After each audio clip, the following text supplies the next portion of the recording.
सबको परेशानी सिर्फ यही है, जमात इस्लामी को परेशानी ये है कि बल्दिया उज़्मा कराची अपने पैरों पर खड़ी हो गई है, उसके बजट में पैसे मौजूद हैं, बड़ी सड़कों पर भी काम कर रही है और अंदरूनी गली मोहल्लों पर भी काम कर रही है, तारीख़ी इमारतों को बहाल भी कर रही है, इस तरह की इंटरवेंशन भी करने की कोशिश कर रही है।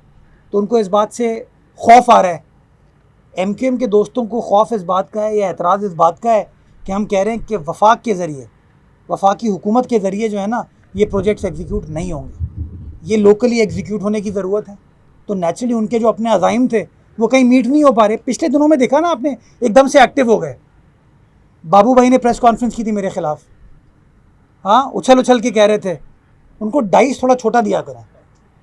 उछल उछल के कह रहे थे वो कि मेयर काम रुकवा देता है। भाई मैं काम क्यों ना रुकवाऊँ कि 2017 में काम स्टार्ट करते हैं, 2025 में खड़े, काम आज तक ख़त्म नहीं किया। इतने निकम्मे ना अहल हैं और हमें बुरा भला कहते हैं। जाइए मेरे साथ, चलिए फारूक सत्तार साहब, मंगो पी रोड दिखाता हूँ आपको, जाके वहाँ पूछे लोगों से उनका क्या हाल है। वफाकी हुकूमत से एग्जीक्यूट कराया गया था काम। झूठों पर खुदा की लानत। क्या कहा मैंने? झूठों पर खुदा की लानत।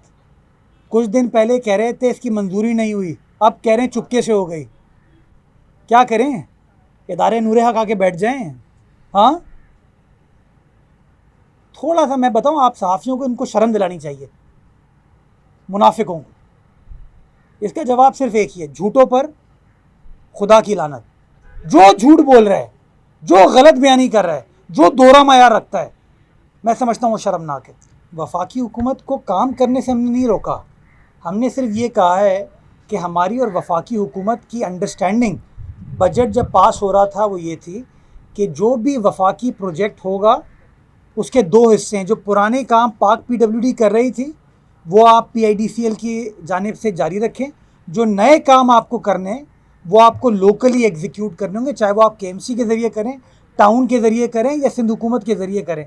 ये हमारी अंडरस्टैंडिंग थी और ये अंडरस्टैंडिंग कल सिंध हुकूमत की जानिब से वाज़े तौर पर बयान कर दी गई है। जो पैसा हमारे पास है, जो हमारे बजट में, वो आवाम की अमानत, और कोशिश यही कर रहे हैं कि उसको ट्रांसपेरेंटली कानून के मुताबिक एक्सपर्ट्स की एडवाइस पर आगे लेकर चल सके। मैं कोई मैंग्रोव एक्सपर्ट नहीं हूँ, मुझे तो जो एक्सपर्ट्स आके बताते हैं, गाइड करते हैं, उसके ऊपर मैं एडमिनिस्ट्रेटिव फ़ैसला करता हूँ। मेरा मानना यही है कि अगर बहैसियत कौम हमें आगे बढ़ना है तो हमें इन एक्सपर्ट्स की मदद से आगे बढ़ना होगा।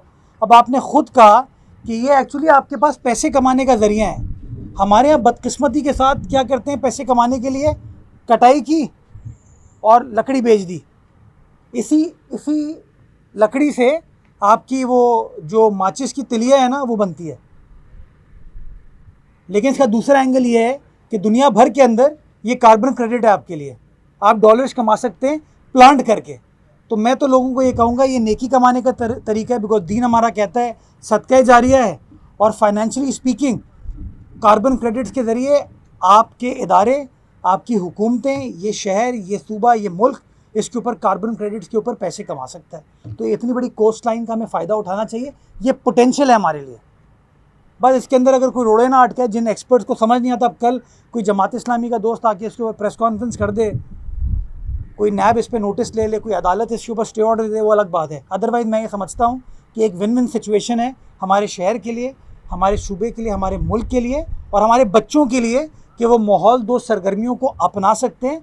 मैं स्कूल्स को कहना चाहूँगा कि स्कूल्स यहाँ पर आएँ और ये मैंग्रोव्स को देख सकें, अपने बच्चों को समझा सकें, पढ़ा सकें कि बच्चा, this is what environment is all about. इसी तरह की चीज़ इंशाल्लाह आइंदा चंद हफ्तों में हम किमाड़ी की साइड पर जो नेटी जेटी का पुल है वहाँ पर KMC की जानिब से बनाएंगे। यही टीम, यही एक्सपर्ट जिन्होंने ये काम किया, वही लोग इंशाल्लाह वहाँ पर हमें गाइड करेंगे।